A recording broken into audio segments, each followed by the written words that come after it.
Bonjour et bienvenue sur le replay de la conférence sur l'A/B testing pour vendre plus sur votre site.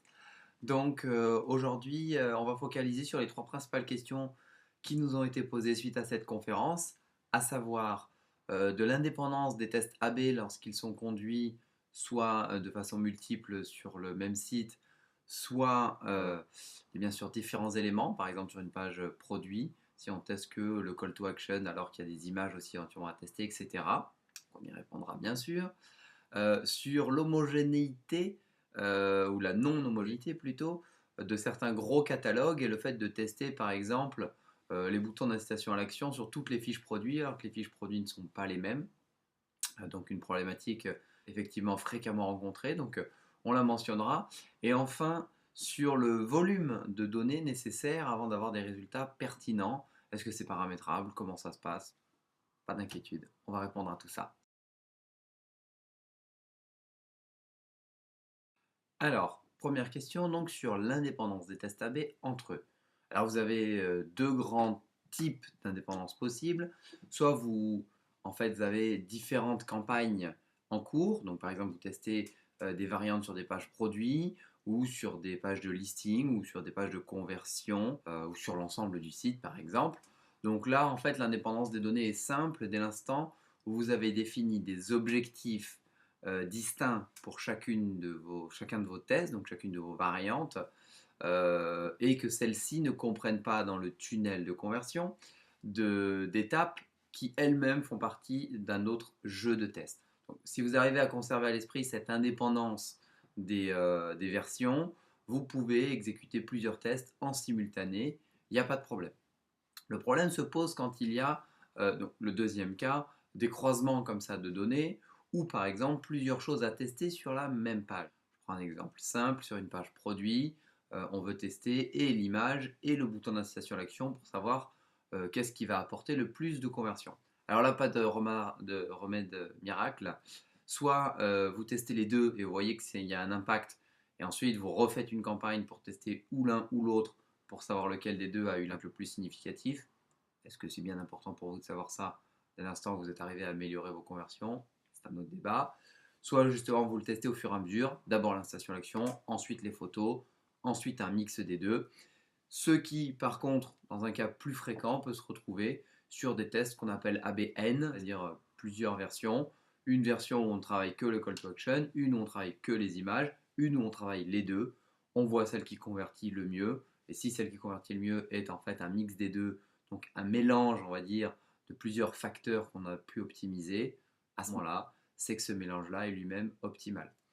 Le problème, c'est que vous risquez de multiplier les variantes et donc le temps de travail nécessaire. Mais on est surtout là pour parler de théorie et ensuite pour parler pratique. Je vous invite à aller voir des experts en la matière, votre consultant, votre agence, peu importe les personnes qui vous conseillent. En tout cas, bien sûr, c'est possible et essayez d'être attentif à cette segmentation statistique de vos données pour avoir des résultats les plus propres possibles. Alors, deuxième question sur l'indépendance des tests sur, par exemple, des catalogues produits non homogènes. Alors, évidemment, sur un catalogue homogène, bon, ben, un test fait, par exemple, sur l'ensemble des fiches produits aura à peu près un résultat relativement homogène, encore que ça puisse se discuter, mais nous sommes d'accord qu'en fonction du produit, différents types d'incitation à l'action pour avoir différents types de résultats. Ça, c'est particulièrement vrai sur des catalogues non homogènes. Bon, alors encore une fois, malheureusement, pas de remède miracle. Cela dit, des bonnes pratiques, là, en plus, en termes d'ergonomie. Il est quand même peu conseillé d'essayer d'avoir des incitations qui soient différentes en fonction d'une partie du catalogue ou d'une section produit. Ou alors, c'est qu'on est sur un environnement dit multisite ou avec différents univers, auquel cas, on a en fin de compte quelque part différents sites que l'on peut tester indépendamment comme étant une sous-section d'un site ou un site à part entière.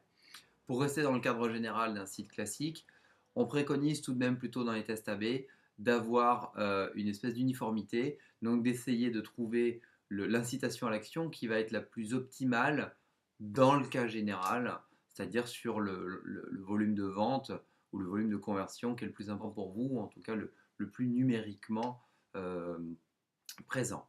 Dernier point, justement, sur cette fameuse homogénéité. Le problème aussi de vouloir faire des exceptions pour certains types de produits un peu particuliers, c'est que votre volume, votre trafic ou vos ventes sur ces particularités sont peut-être très faibles. Et donc les tests peuvent être soit non pertinents, soit très longs. Donc au final, encore une fois, essayez de rester dans le cas général, sauf si bien sûr vous commencez à rentrer dans une optique multi-boutique ou multi-univers, etc. Auquel cas on va pouvoir tester des boutiques ou des univers indépendants. Mais là en fait on rentre dans le cadre des sites quelque part, autonomes ou pas, mais distincts.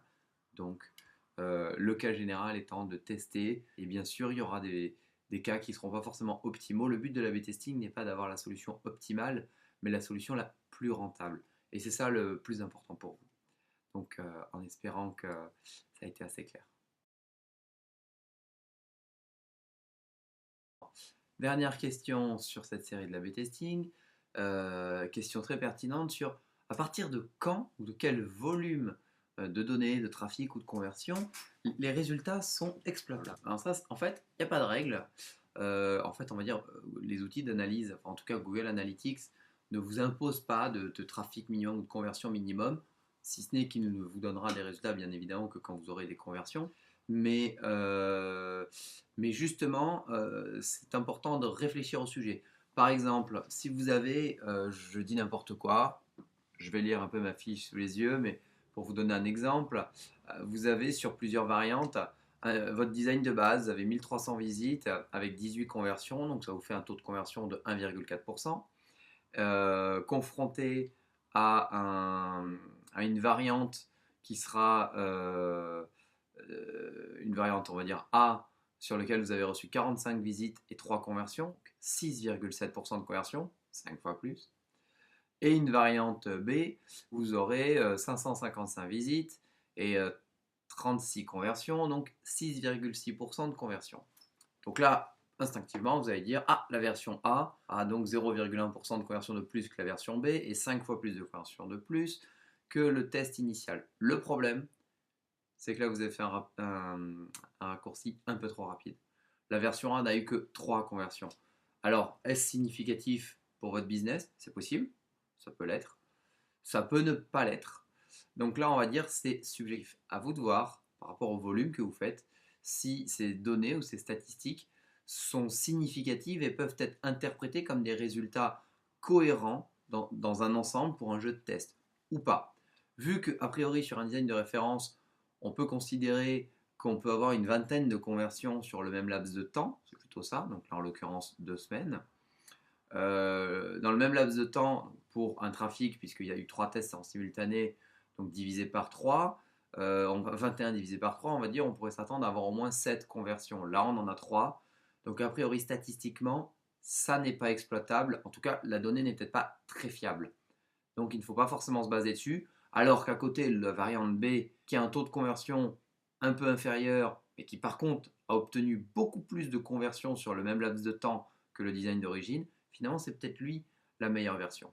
Alors ça, ce sont des données que Google cherche à interpréter pour vous automatiquement, mais on va dire à partir de quand vous devez commencer à vous dire ah ben je peux commencer à interpréter les données, ça c'est à vous de juger si le nombre de conversions aura été suffisant pour être pondéré, on va dire, ou en tout cas suffisamment crédible pour être pris en compte dans vos résultats. Donc pas de règle, simplement du bon sens, analyser objectivement les résultats.